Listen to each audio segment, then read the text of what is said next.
Hello, friends. Welcome to Find Hope, Live Well, a show about doing small things to make big changes in your life.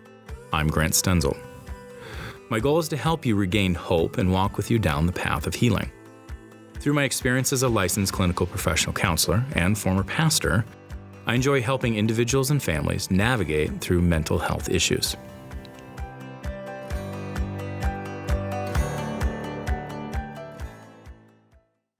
On today's episode, we're going to talk about determining if your feelings are depression or if you're just not feeling very happy.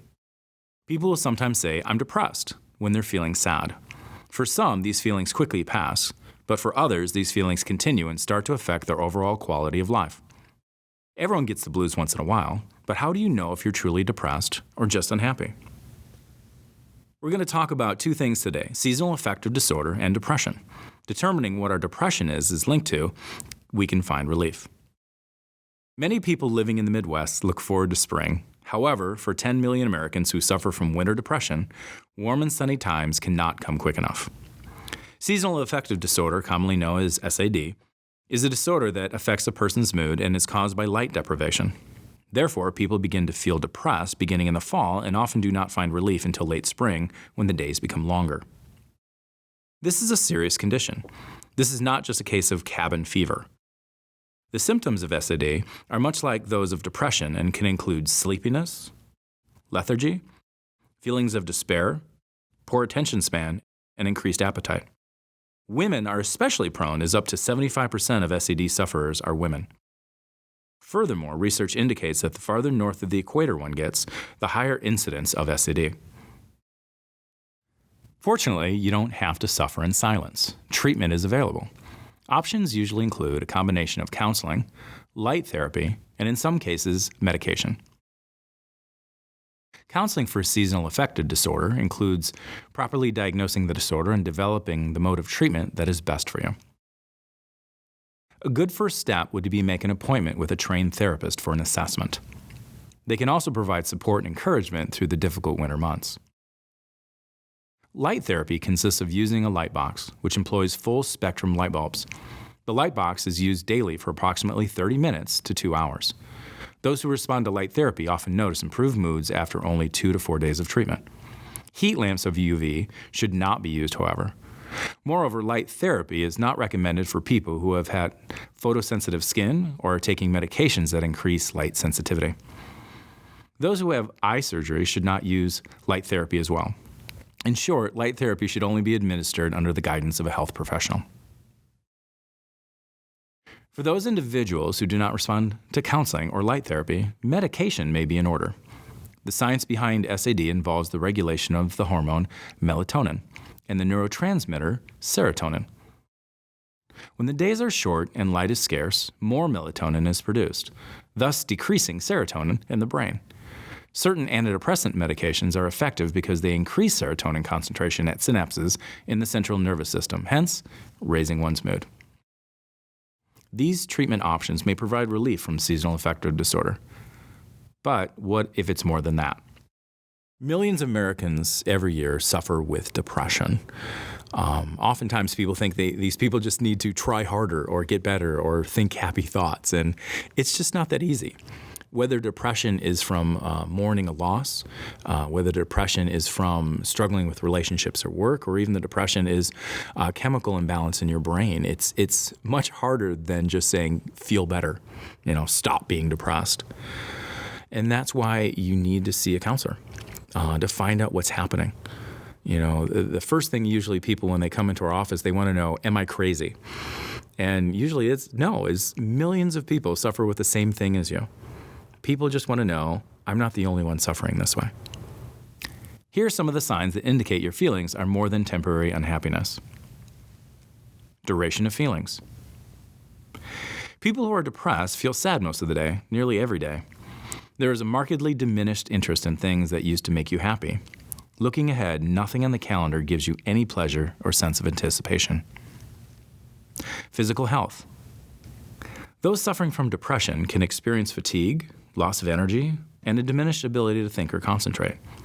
Everything appears to happen in slow motion, like you're moving in a fog or sinking in quicksand. Weight loss or weight gain can occur as well as changes in sleep patterns. Sleeping too much or sleeping too little are both signals of a more serious condition. Anger. Depression often manifests as anger.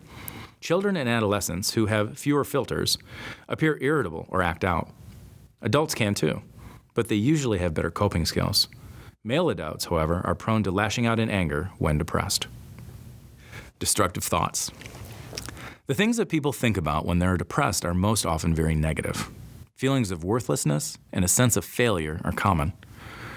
Recurring thoughts of death can dominate the mind and are impossible to suppress. Daily performance. Depression is not just being in bed and crying all the time. Believe it or not, many people with severe depression still perform at a high level. Functioning depression means you can still get up, go to work, and do what needs to get done. These people have found ways to adequately cope with tasks and mimic healthy relationships with others. However, the extreme effort this takes usually causes them to crash when they're finally alone and can give in to their true emotional condition. So to be totally honest with you, I suffer from depression. There's been times that have been stuck in bed. There's been times that I've been able to get stuff done but not do anything more and not enjoy things I used to and not be able to do things that I should or want to do. And to be honest with you, I've been on antidepressants for over 10 years, and they've been very, very helpful for me. I think because of my pride, sometimes I've gone off it. As a therapist, I should be able to get over it. And each time I've tried to go off, it hasn't worked. I have not been able to function as well. And so each time I go back on my antidepressant and my life is so much better. And I've just realized that just like medicine for any other sickness, I need to be on my antidepressants for me to be able to act and be normal. Denial. People often like to think that nothing is wrong. We sweep medical issues under the rug and ignore emotional pain. Functionally depressed people are often in denial. I go to work, see people, I'm not depressed. But that's not necessarily true. They function, but they're not leading a totally healthy life. People in denial still can't act and feel how they really want to. They're not just robbing themselves, they're robbing those around them of what an emotionally healthy version of them would be. Severity.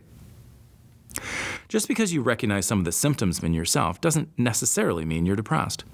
An actual diagnosis can only be made by a professional, determining a benchmark for what is normal for you and measuring how far your current feelings are from that point. So what can you do? First of all, try to establish some new healthy habits. Eating healthier, sleeping a full 8 hours a night, exercising daily, seeing friends and family, enjoying the outdoors. Avoid the couch and TV until you've earned it. These things can give you a feeling of accomplishment that sometimes breaks the chains of unease or sadness. Remember, it is important to know that labeling how you feel is not as important as dealing with how the feelings are affecting you. Whether a simple case of the blues or a more serious condition, you don't have to suffer in silence. If you're not sure, it's always good to get a professional assessment. You see a medical doctor or a dentist regularly for your physical health. An emotional checkup with your therapist can be just the start to feeling better about yourself.